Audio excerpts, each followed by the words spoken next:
पूरी दुनिया जेनजी से पूछती है क्या है तू, और अब जेनजी पूरी दुनिया से पूछ रही है आज हम कहते तू क्या है बे? मतलब जिस जनरेशन को नालायक जनरेशन माना जाता है, ये बोला जाता है कि यह जनरेशन कुछ नहीं कर पाएगी, नौकरी इनकी बस की नहीं और ना ही छोकरी इनसे खुश है। इसी जेनजी ने हमारे पड़ोसी देश नेपाल में तख्ता पलट कर रख दिया। पहले बांग्लादेश में हुआ, फिर इंडोनेशिया में और फिर अब इसके बाद नेपाल में। Protests are underway against KP Oli government in Nepal. Situation extremely tense, rather critical. The Prime Minister of Nepal has resigned. Protest इतना ज्यादा बढ़ गया कि मीडिया हाउसेज जला दी गई और पीएम की वाइफ की मौत हो गई। कहानी की शुरुआत सबसे पहले होती है जुलाई 2024 बांग्लादेश से।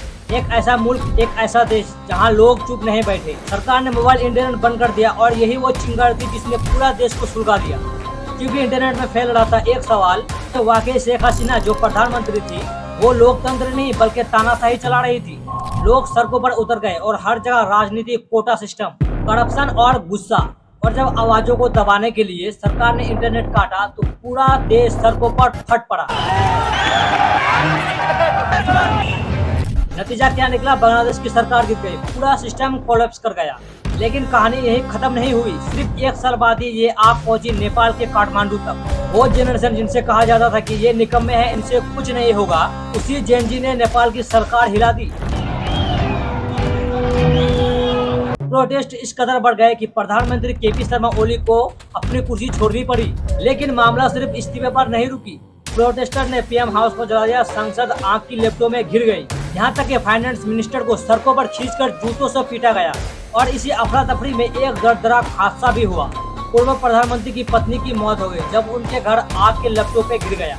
अब सवाल यह है, क्या सोशल मीडिया बैन ने ये सब कराया या फिर ये गुस्सा सालों से दबा हुआ था, करप्शन, बेरोजगारी और सिस्टम की नाकामी पर?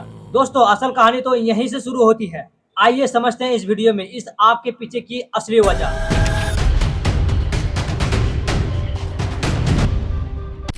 8 सितंबर 2025 नेपाल की राजधानी काठमांडू। सड़कों पर उमड़ा हजारों लोगों का भीड़।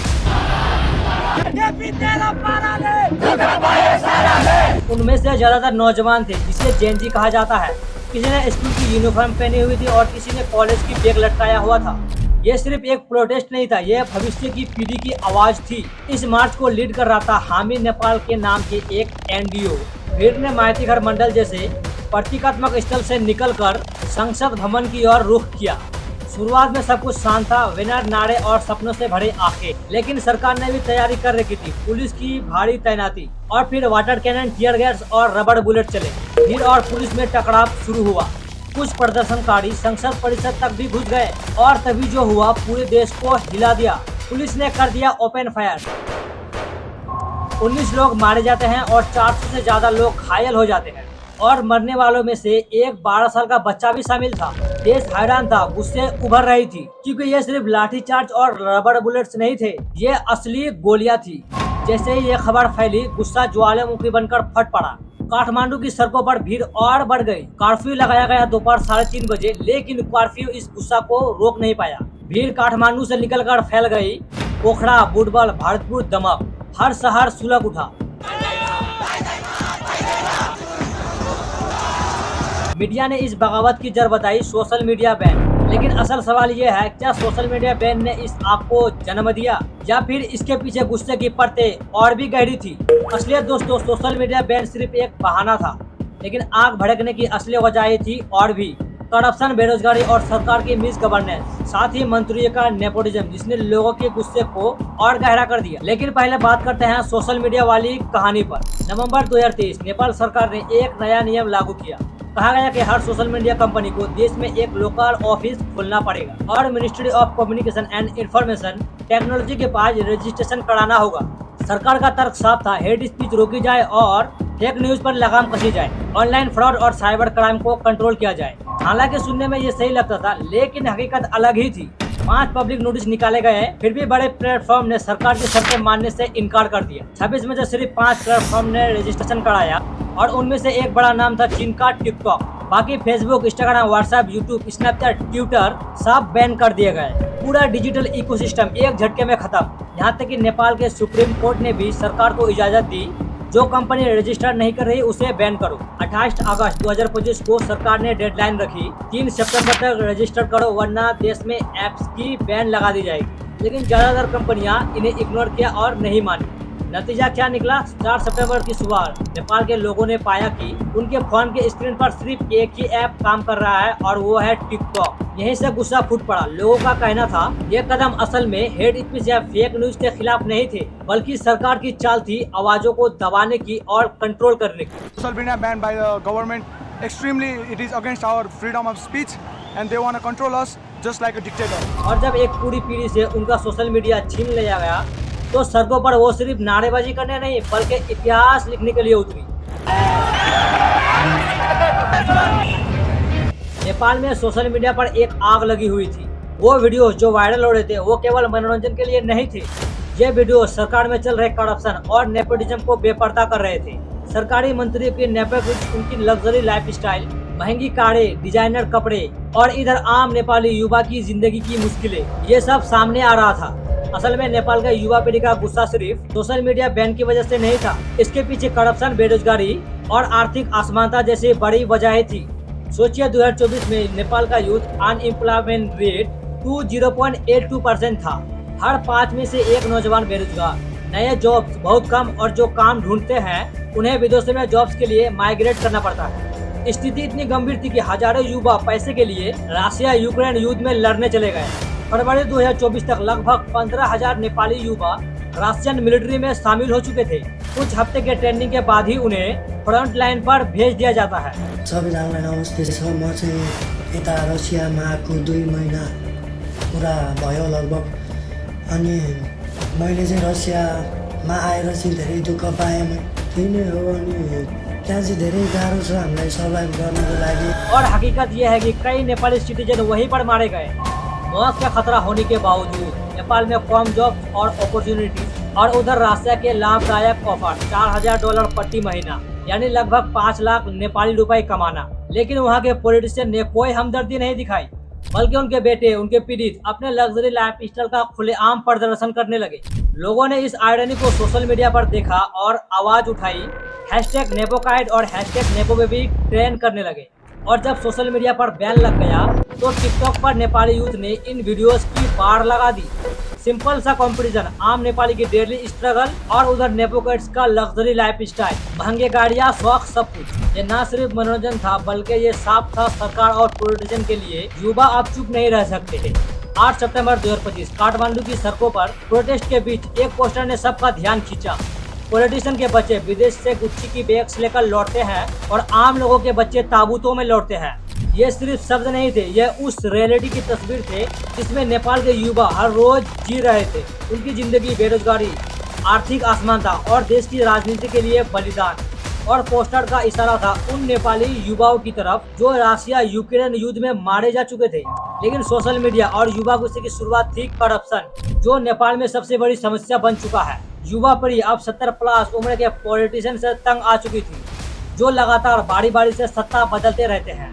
मार्च 2025 में भी नेपाल में एक प्रोटेस्ट हुआ था, जहां कुछ लोगों ने कहा नेपाल का रिपब्लिक बनने का एक्सपेरिमेंट फेल हो चुका है, शायद हमें फिर से मोनार्की पर लौट जाना चाहिए। सोचिए, ये उस गुस्से की हद है जहां लोग डेमोक्रेसी छोड़ने और राजा के शासन में वापस जाने की बात कर रहे थे। असल में दोस्तों ये नया नहीं है। साल 2008 से पहले नेपाल एक मोनार्की था, सारा पावर राजा के पास था। उस टाइम के वहाँ के आखिरी राजा थे किंग ज्ञानेंद्र, और सत्ता से हटाने के लिए नेपाल में 2 बड़े आंदोलन हुए। 2006 का लोकतंत्र आंदोलन और लंबे समय तक चल रही माओस्ट एंजर्सी। फिर 28 मई 2008 को नेपाल में मोनार्की को आधिकारिक तौर पर अबोलिश कर दिया गया और नेपाल बन गया federal democratic Republic. We believe that all of us will work hard together to make the dream of new Nepal come true. लेकिन 2025 में यही युवा जो अपने अधिकारों और सपनों के लिए लड़ रहे हैं, देख रहे हैं कि वही पुराने राजनीति मशीनरी, करप्शन, नेपोटिज्म और सत्ता के खेल फिर से देश की नींव हिला रही है। तब से लेकर आज तक 17 साल बीत चुके हैं और इन 17 सालों में नेपाल में 13 बार सरकार बदल चुकी है। कभी केपी शर्मा ओली प्रधानमंत्री बनते, तो कभी पुष्पा कमल दहाल, तो कभी शेर बहादुर देब्बा। ये 2-4 नेता सत्ता के झूले पर चढ़ते और उतरते रहे, गठबंधन बनते और कुछ महीने में टूट जाते। समस्या सिर्फ ये नहीं थी, 2006 से नेपाल में एक अनदेखी की गई प्रैक्टिस रही। किसी भी पॉलिसी या आर्थिक निर्णय पर पॉलिटिशियन के खिलाफ कोई इन्वेस्टिगेशन नहीं और इसने करप्ट नेताओं को बना दिया अछूत और करप्शन फैल गया जैसे आग जंगल में। अब सोचिए, बेरोजगारी, करप्शन और नेपोटिज्म के बीच अगर सरकार अचानक सोशल मीडिया पर बैन लगा देती है तो करप्शन का ये बर्तन टूटने के लिए तैयार हो जाता है। और यही हुआ, बैन के बाद गुस्सा और एक्सप्लोर हो गया। सोशल मीडिया बैन का असर केवल ऑनलाइन जुड़ाव तक सीमित नहीं रहा। नेपाल की टूरिज्म इंडस्ट्री पूरी तरह ठप यानी खत्म हो गई, क्योंकि आउटरीच, बुकिंग, मार्केटिंग सब कुछ सोशल मीडिया पर निर्भर करता है। लाखों नेपाली फैमिली भी प्रभावित हुई। विदेश में काम करने वाले अपने परिवार से संपर्क नहीं कर पा रहे थे। एक अनुमान के मुताबिक लगभग 70 लाख नेपाली जॉब और पढ़ाई के लिए बाहर रहते हैं। ये सब मिलकर प्रोटेस्ट को और अधिक फ्यूल दे रहा था। जब युवा और आम लोग पीसफुल प्रोटेस्ट के लिए सड़कों पर उतरे तो नेपाल सरकार ने प्रतिक्रिया दी जैसे कोई ऑथोरिटेरियन शासन हो। पुलिस को उतारा गया और लाइव फायरिंग कर दी गई। सरकार ने बैन को बचाने के लिए वही पुराना तर्क दिया, नेशनलिज्म। प्रधानमंत्री ने कहा, हम किसी भी आलोचना को इसलिए बर्दाश्त नहीं करेंगे जिससे देश कमजोर हो। लेकिन असल सवाल ये है, क्या सत्ता और कंट्रोल की ये लड़ाई युवा पीढ़ी के गुस्से और असंतोष को रोक पाएगी या सिर्फ यह ज्वाला को और तेज करेगी? लेकिन दोस्तों, आखिरकार इस सरकार को जनता के गुस्से के आगे झुकना ही पड़ा। पहले होम मिनिस्टर ने मॉडल ग्राउंड्स पर इस्तीफा दे दिया और सोशल मीडिया पर लगा बैन हटा दिया गया, लेकिन प्रोटेस्टर्स शांत नहीं हुई। प्रधानमंत्री और राष्ट्रपति के घरों पर आग लगी, यहाँ तक कि ओपोजिशन के लीडर के घर पर भी आग लगाई गई।